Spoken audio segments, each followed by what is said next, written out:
Last night, the committee of 4 men and 1 severely overheated dog gathered once again, still recovering from our trip to the Australian Open, where we sat in 40-degree heat questioning every life decision we've ever made. By the third bottle of water, we all agreed there was only one place we truly wanted to be: Norway. Specifically, wherever Bodo Glimt were busy completely embarrassing Man City in the Champions League.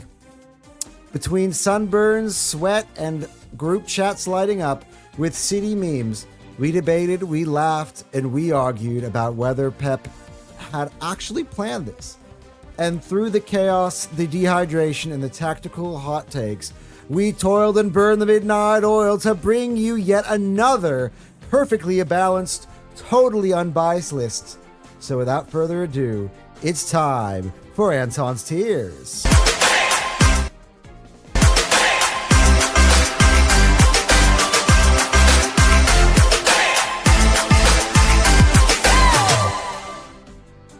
Hello everybody and welcome back to Hotsport. Make sure like buttons are being hit.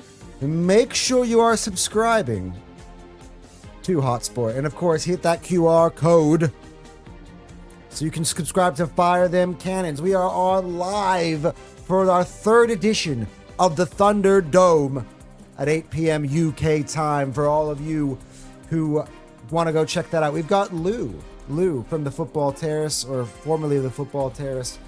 Go check her out at Spill the Tea Lou. So that's going to be something exciting. And of course, check us out on our socials at the bottom here. But let's get into the tiers because, this is going to be a fun one. And of course, as always, the eliminated ones are Wolverhampton Wanderers. Although, you know what? Can I tell you? They're starting to pick up some form, guys. I mean, they just got another draw, picked up yet another point. I believe they're up to 8 now overall in the season, if not, I'm not mistaken. Let me just quickly check that out before we move on, so I don't underestimate the greatness of the Wolves. Yeah, 8 points. So that is Wolves, and we move on. All right, bottom of the tier. Any given Saturday? That's right. Bottom of the tiers, Burnley, Nottingham Forest, and West Ham all played teams that are in your traditional Big Six and came away with something last weekend. Burnley went to Anfield and got a late draw, an equalizer, to get a point against the defending champions Liverpool. Nottingham Forest, don't want to talk about it too much, but held my Arsenal to a 0-0 draw. And West Ham went to Tottenham Hotspur away and beat Spurs. Nuno stays in the job to remain number uno at West Ham. So this just shows you the strengths of the Premier League, that the 3 teams who are struggling for relegation can play 3 of the biggest teams in this country. And on any weekend, you never know. You cannot slip. You have to make sure that you are on your best level, because that is how good this league are. Now, ultimately, are these 3 teams probably going down? 2 of them will be, most likely. And it's weirdly enough, by the way, in a weekend where Fulham got a point against Arsenal, they actually lose ground on West Ham because they beat Spurs. So, last weekend was a weird weekend in the Premier League. It was a big one, as we had said, but it's a weird one, which sets up, again, another big weekend, again, coming up right now. Next up, early bird sale. Now, I do reckon that these three teams might as well start selling season tickets to their members for 2026-2027 Premier League season. Because I think all these 3 teams are going to be comfortably remaining in the league. Leeds, 8 points clear of the drop zone. West Ham, I think Leeds have been showing some really good form. Again, they pull out a game against Fulham, who are on this list. and are on 31 points. So that's 14 clear of the drop zone. And Crystal Palace, despite losing Mark Gahey, despite the manager basically saying he ain't going to be there next season, and despite Mateta looking now to find pastures new, Crystal Palace are still 11 points clear of the drop zone, which gives them a chance to sort of reset in the summer and, know they still have Premier League football ahead of them. Now, the rest of the year is going to be a bit of a,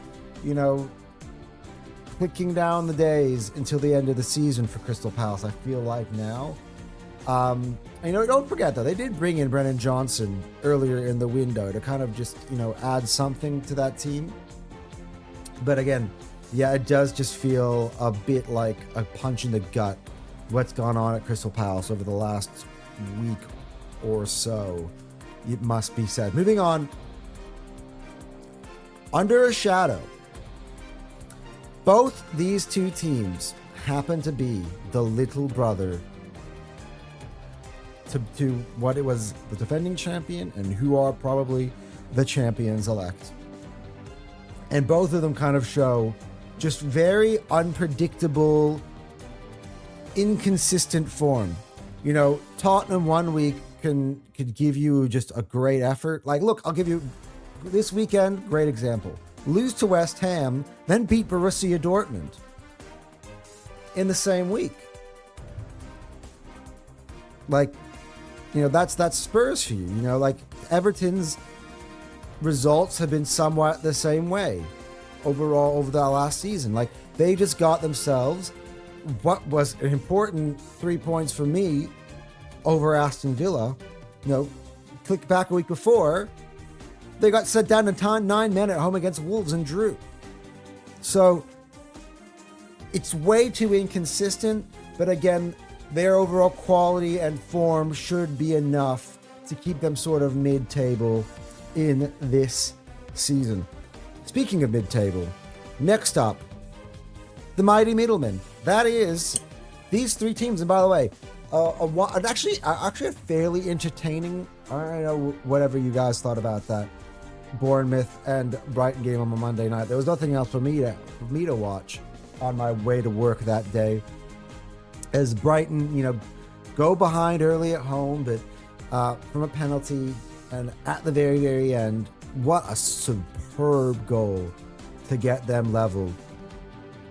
And again, it was both against Bournemouth. These two teams kind of battled it out. Bournemouth, of course, have lost Antoine Semenyo in the last 2 weeks, but still have that Iraola DNA, that fighting spirit in them. So I wouldn't count them out quite yet in terms of making it somewhat in the top 10.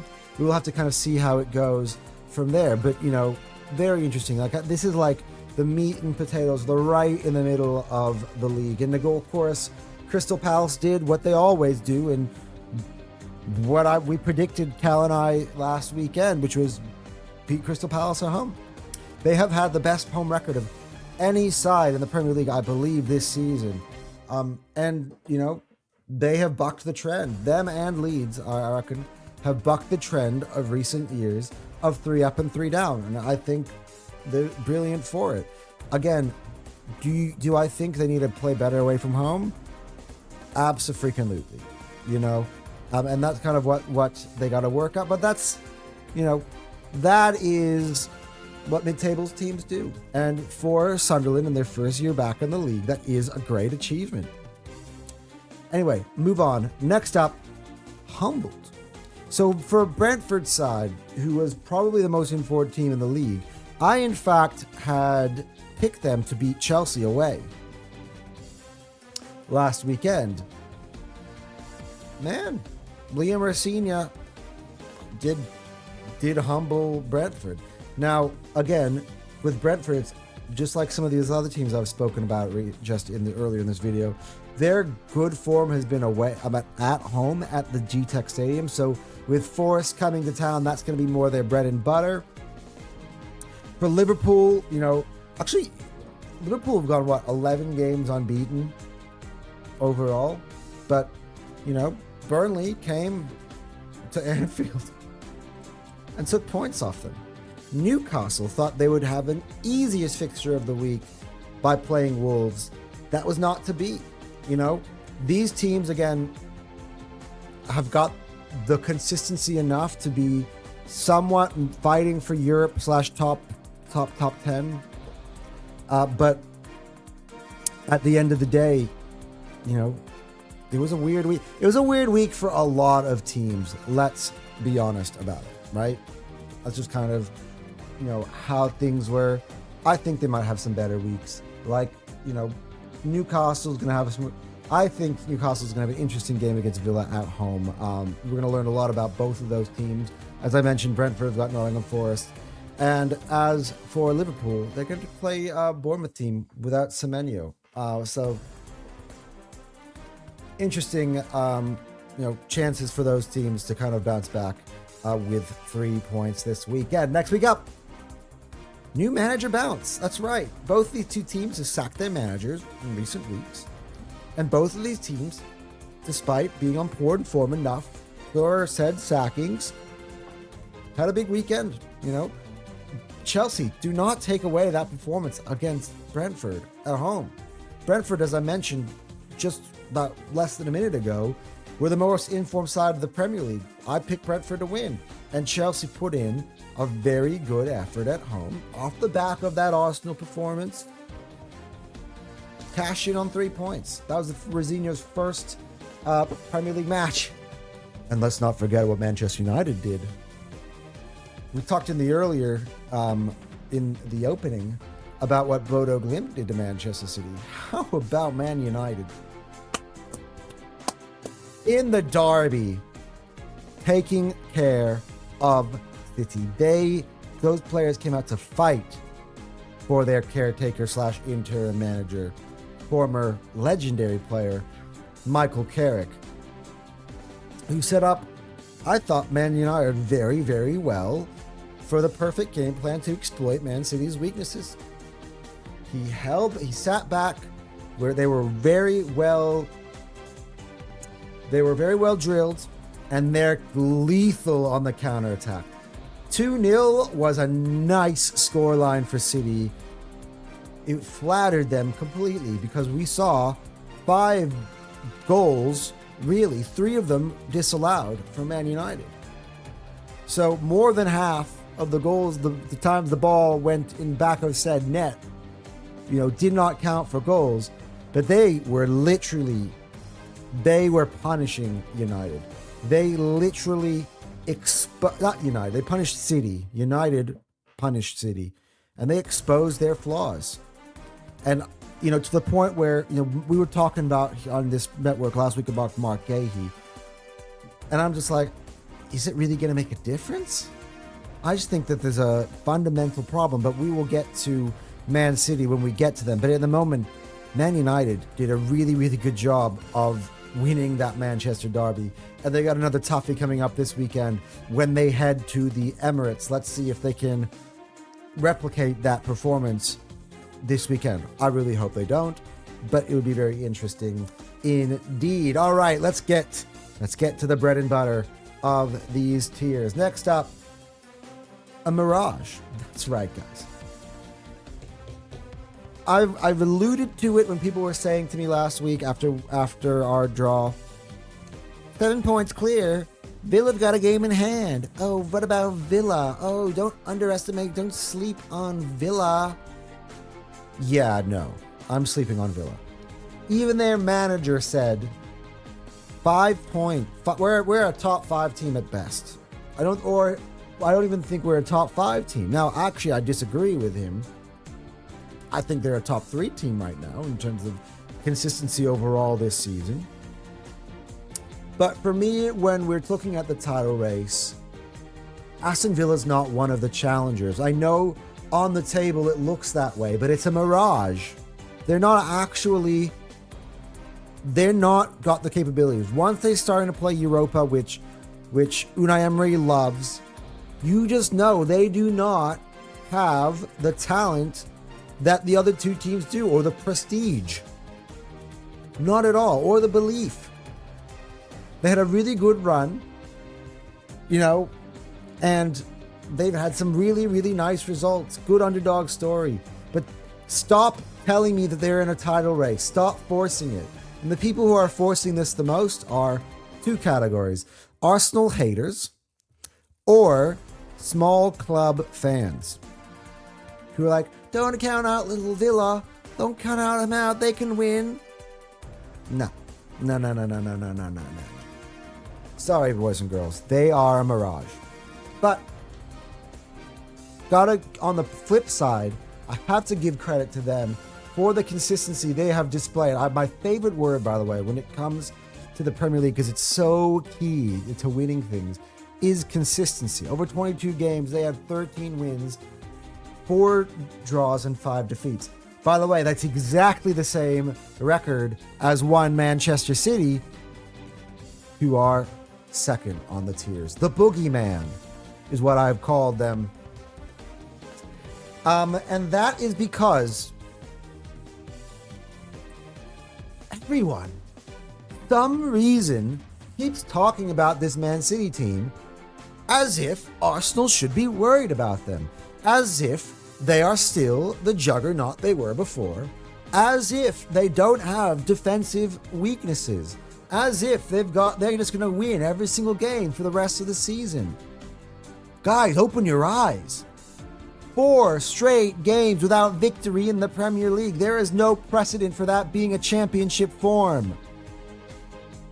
They haven't even won one game in 2026. They haven't had one win since Rodri returned to the lineup. Erling Haaland's goals have dried up.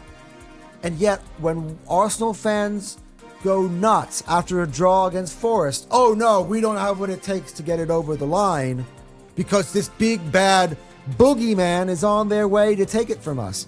No, they ain't. They are not. Wake up. I know it sounds like biased old Anton. Oh, here he is again. Being biased. Anything that's not Arsenal, you're going to talk negatively about. But I am just giving you an observation for what I see, ladies and gentlemen. And that is just the truth.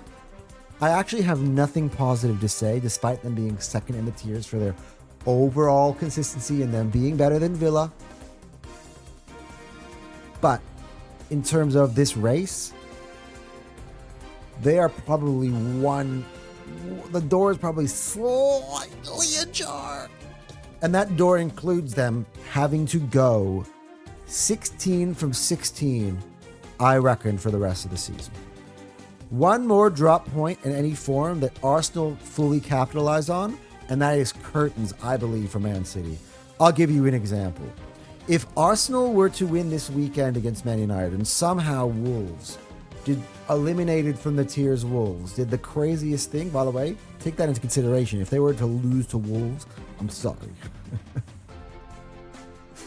Right? And then Arsenal were to win, it'd be a 10-point gap at the top of the league. Man City's not coming back from that. Now, on the flip side, Man United can make this interesting if the opposite happens, we're at a 4-point gap, then we can talk.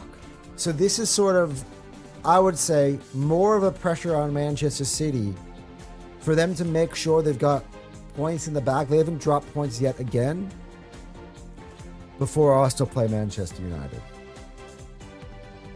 Because for Arsenal, even if it goes to a 4-point gap, I still feel like they, from this moment on, will have still more of a consistent run. I don't think they'll drop points as many times as Man City. But it has to be said, this team, at the top of the team, Arsenal, is feeling inevitable. But I will say, back-to-back draws is not good enough. And if Arsenal were to go a third game on the bounce without victory, we're having an interesting conversation about this title race, about two teams at the top who are sputtering in January. But after seeing Arsenal against Inter Milan clinch top spot in the Champions